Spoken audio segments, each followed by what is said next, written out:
Oke, teman-teman, selamat datang kembali di pembahasan soal SKDTU tahun 2026. Pada kali ini kita akan membahas beberapa soal ya teman-teman ya sebagai persiapan kita nanti untuk pelaksanaan tes SKD. Oke, tanpa basa-basi lagi kita langsung aja ke soal nomor satu. Oke, di sini ada soal nomor satu di mana di sini ada sebuah analogi verbal teman-teman ya, yang mana silakan teman-teman pause terlebih dahulu untuk menjawab ya teman-teman. Oke, sudah di-pause teman-teman dan sudah ditentukankah jawabannya? Kalau sudah kita bahas dan kita jawab bersama-sama teman-teman. Oke, untuk soal nomor satu ini ada sebuah analogi teman-teman ya, di mana terdapat, kunci pasangannya itu pintu dan password itu pasangannya apa teman-teman ya. Nah, secara analogi ya, kunci itu kita gunakan untuk membuka sebuah pintu. Nah, password ini kita gunakan itu untuk membuka apa teman-teman? Apakah sebuah aplikasi, apakah sebuah login, akun, sistem, ataupun komputer? Oke, jawaban yang benar adalah yang C, teman-teman, yaitu adalah akun. Nah, password itu biasanya digunakan ya teman-teman untuk membuka sebuah akun. Nah, sini ada sebuah penjelasan singkat ya, di mana kunci dan password itu adalah sebuah alat atau sesuatu yang digunakan untuk mengakses sesuatu, oke, atau membuka sesuatu ya teman-teman ya. Oke, kita lanjut ke soal nomor 2. Silakan teman-teman di-pause terlebih dahulu aja ya sambil menunggu jawabannya. Oke, udah di-pause ya. Sekarang kita lanjut, kita bahas bareng-bareng teman-teman ya. Oke, di sini ada sebuah silogisme teman-teman ya, di mana jika Andi memiliki uang yang cukup, maka ia akan membeli laptop.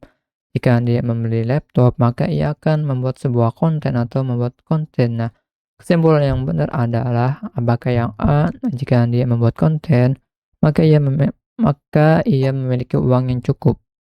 Jika B, yang B, jika Andi memiliki uang yang cukup, maka ia akan membuat konten. Atau yang C, jika Andi tidak membeli laptop, maka ia tidak memiliki uang yang cukup. Atau yang D, jika Andi tidak membuat konten, maka ia tidak membeli laptop. Atau yang E, teman-teman, jika Andi membeli laptop, maka ia memiliki uang yang cukup. Oke. Oke, kita akan bahas teman-teman ya. Pertama kita harus mengelompokkan ini ya, pernyataan teman-teman ya ke dalam dua simbol. Mungkin ada Andi memiliki uang yang cukup, kita masukkan dia ke simbol atau ke variabel V teman-teman ya. Kemudian Andi membeli laptop, kita masukin ke variabel key atau simbol atau apapun teman-teman tuh menyebutnya ya, terserah. Lalu yang Andi membuat konten itu kita masukkan ke dalam sebuah variabel R ya. Sehingga pernyataan gini teman-teman ya, secara simbol ya. Jika P maka Q, jika Q maka R. Nah, karena ini termasuk silogisme, kita bisa coret yang sama ya teman-teman ya. Kebetulan Q itu sama teman-teman ya, kita coret, maka kesimpulannya adalah P maka R. Maka untuk opsi jawaban yang benar itu adalah yang B teman-teman ya. Jika Andi memiliki uang yang cukup, maka ia akan membuat konten. Oke teman-teman, paham ya? Pasti sangat mudah nih bagian teman yang sering latihan. Kemudian kita lanjut ke soal nomor 3. Oke, di sini ada apa nih teman-teman? Ada deret angka ya. Di sini ada deret angka. Silakan teman-teman perhatikan ya bentuk deretnya ya. Silakan di-pause untuk menjawab soalnya teman-teman. Oke, sudah di-pause ya teman-teman ya. Oke, kita bahas bareng-bareng aja. Di sini ada deret angka yang dimulai dari 3. Oke, ada deret angka ya yang dimulai dari angka 3, ada angka 8, kemudian 23, kemudian 68, dan kemudian titik, titik, titik. Kita lihat ya polanya ya teman-teman ya. 3 ke 8 tuh bisa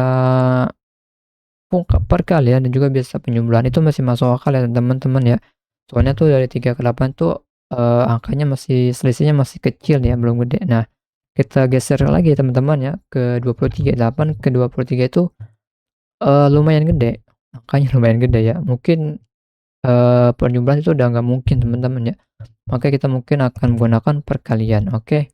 Nah, sekarang kita cari ya perkalian berapa hasilnya bisa membentuk pola deret ini teman-teman ya. Oke, kalau misalkan kita ketiga 3 dikali 2 itu kan hasilnya kan 6 ke 8 tuh tambah 2. Jadi polanya kan pola pertama itu 3 dikali 2 ditambah 2, hasilnya 8. Nah, kalau misalkan 8 dikali 2 ya teman-teman ya, ditambah 2 itu hasilnya baru 18, sehingga kurang ya teman-teman ya. Sekarang kita ganti. Kalau misalkan 3 dikali 3 dikurangi minus 1 itu hasilnya kan 8. Itu, untuk yang pertama masih masuk ya, betul.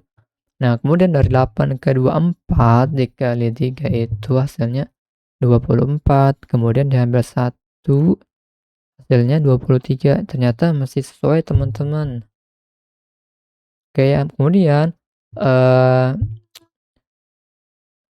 23 dikali 3 itu teman-teman hasilnya 68, karena polanya dikurangi minus 1, maka hasilnya tuh 69 dikurangi 1 hasilnya 68 teman-teman ya.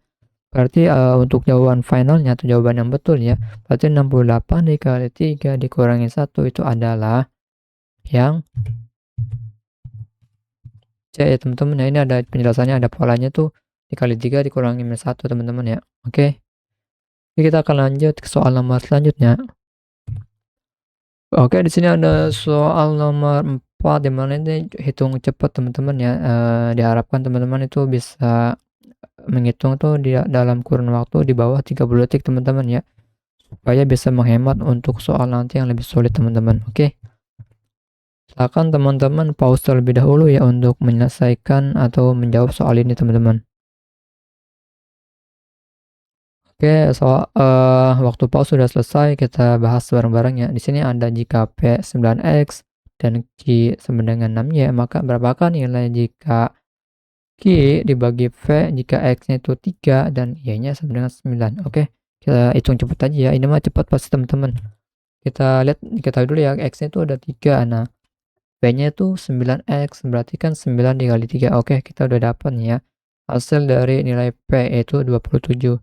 Kemudian untuk Q itu kan 6Y. Nah, Y itu ada 9. Nah, berarti kan 6 dikali 9 hasilnya 54. Kemudian Q dibagi P hasilnya itu 54 dibagi 27 hasilnya 2. Nah, hasilnya 2 ini ada di opsi jawaban yang B teman-teman ya. Oke, berhasil teman-teman ya, mantap. Oke, kita lanjut ke soal nomor 5. Oke, silakan teman-teman ya di pause terlebih dahulu untuk menjawab soalnya teman-teman, silakan. Oke, sudah di pause ya, sekarang kita bahas bareng-bareng teman-teman ya. Seorang pedagang kopi membeli 20 saset dengan harga 30.000. Ia menjual setiap saset dengan harga 2.000. Presentasi keuntungannya adalah berapa? Titik, titik, titik, titik. Nah, kita jawab bareng-bareng ya teman-teman ya. Diketahui, oke, modal per saset itu kan eh 20 saset aja itu kan 30.000 ya teman-teman ya. Berarti kita untuk mendapatkan harga satu saset kita bagi aja ya. 30.000 dengan 20 saset, hasilnya 1.500. Nah, harga jualnya itu 2.000 teman-teman. Nah, untungnya tuh modal awal ya, modal awal per saset itu kan 1.500. Nah, harga jualnya 2.000, berarti 2.000 diambil 1.500, hasilnya 500 perak.